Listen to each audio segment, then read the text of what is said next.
Bon, ce matin, je voulais remercier, avant toute chose, le Médiatoxin et Clémence Oudiakova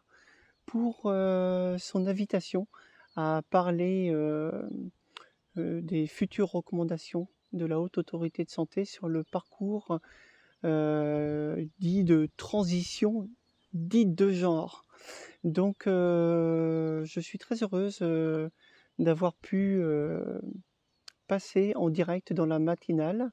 de Clémence et avec Sophie Audugé expliquer pourquoi nous avons signé la pétition qui est en ligne sur mesopinions.com et qui met l'accent sur les futures recommandations de la HAS et possiblement le fait qu'un parcours de transition à l'âge de 16 ans, les adolescentes pourraient être susceptibles d'obtenir des mastectomies bilatérales, donc ce qu'on appelle aujourd'hui, en glamourisant un peu, une torsoplastie, donc qui est une ablation des seins, hein, en fait, donc pour rendre le torse plat d'une femme en devenir, donc une adolescente en pleine construction, et donc lui supprimer un organe sain, quoi, un organe qui n'est pas qu'esthétique, mais qui est aussi quelque part un organe en partie sexuel et un organe qui fait aussi partie de la reproduction, parce que c'est aussi avant tout un organe nourricier, comme on dit. Donc pour allaiter l'enfant qui pourrait être mis au monde, et aussi lui transmettre tout simplement ce qu'on appelle l'immunité biologique, donc via le colostrum, donc le premier lait infantile.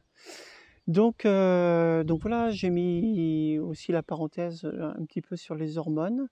ce que pouvaient aussi engendrer les bloqueurs de puberté. Sophie Audugé a pointé quand même tout l'entrisme qu'il y a au niveau des associations et des budgets qui sont déversés, hein, aussi bien par les États-Unis ou l'Europe, hein, parce qu'il faut savoir que nous aussi en Europe, hein, on a notre tenant de la WPASS, hein, donc qui s'appelle IPASS, donc européenne PASS, quoi, hein, l'association européenne professionnelle pour la santé des personnes transgenres. Et donc en France, on a le même tenant, quoi, hein, FPASS, donc Trans Santé France, hein, où faut pas oublier, hein, cette association a été fondée par une personne transgenre qui a fait sa transition à un âge de la retraite, et elle est aussi menée par le coprésident de la HAS Santé, le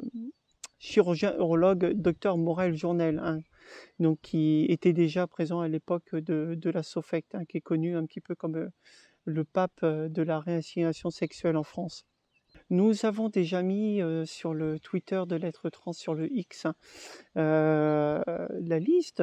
qui avait été diffusée et révélée grâce à Paul Sugy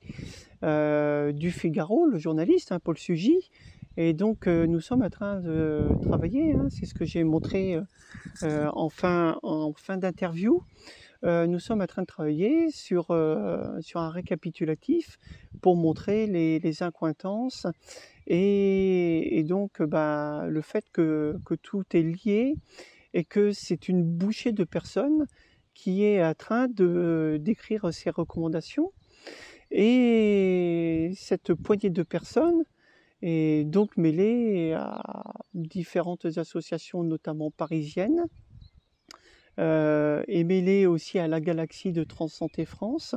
donc aux unités qui ont été ouvertes ces dernières années pour soi-disant accueillir les enfants transgenres. Or, il n'y a pas d'enfants transgenres, il n'y a que des personnes qui vont vers une transition dite de genre, et moi je n'aime pas ce cheval de Troie, donc je dis plutôt une transition plutôt sexuelle, avec des hormones croisées sexuelles, et donc des chirurgies qui vont justement modifier l'anatomie sexuelle et les caractéristiques secondaires sexuelles de l'être, Voilà, je vous invite vraiment par cette vidéo à partager notre interview chez Tocsin. Hein, c'est vraiment important. Je vous invite aussi à soutenir Tocsin, parce que c'est un des rares médias indépendants qui ouvre la porte à tout le monde. Parce qu'il ne faut pas compter sur France Info, il ne faut pas compter sur M6, il ne faut pas compter sur BFM et consorts, Léa Salamé sur France 2 et tout, pour donner parole à des gens comme moi ou Sophie Udugé. Voilà, donc merci à l'avance pour les signatures que vous apporterez à cette pétition. Il faut que les élus en prennent conscience que actuellement le groupe de travail à la HAS est un groupe de travail orienté, sans contradictoire et dont les preuves avancées sont très faibles, comme ce qui est le cas pour la WPAS, l'association internationale pour la santé des personnes transgenres. Faut savoir qu'il y a eu très récemment, l'année dernière, ce qu'on appelle les WPAS files, donc comme les Twitter files finalement, qu'il y a eu aussi, et où il y a eu de nombreuses révélations, et donc des études biaisées, des études orientées, des études financées, parce que, faut pas le croire, il y a des lobbies derrière.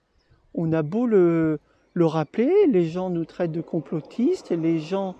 nous mettent au banc de la société, mais c'est le cas, quoi. Ouvrez les yeux, ouvrez les yeux. C'est le transgenrisme, c'est poussé par les institutions en France, c'est poussé par l'école en France, et c'est poussé aussi, moi je vais le dire clairement, par les plannings familiaux, qui sont notamment les médecins des plannings familiaux qui sont formés depuis quelques années par le réseau Santé Trans, dont la coprésidente est une personne transféminine, et ils font le tour de France pour former aussi les médecins des plannings familiaux à cette, je dirais, ressenti, mais qui est en fait une problématique, un trouble pubertaire, psychique, sexuel, corporel, quoi. Donc, parents, réveillez-vous, signez la pétition, diffusez notre interview, s'il vous plaît. Merci à tous, bonne journée.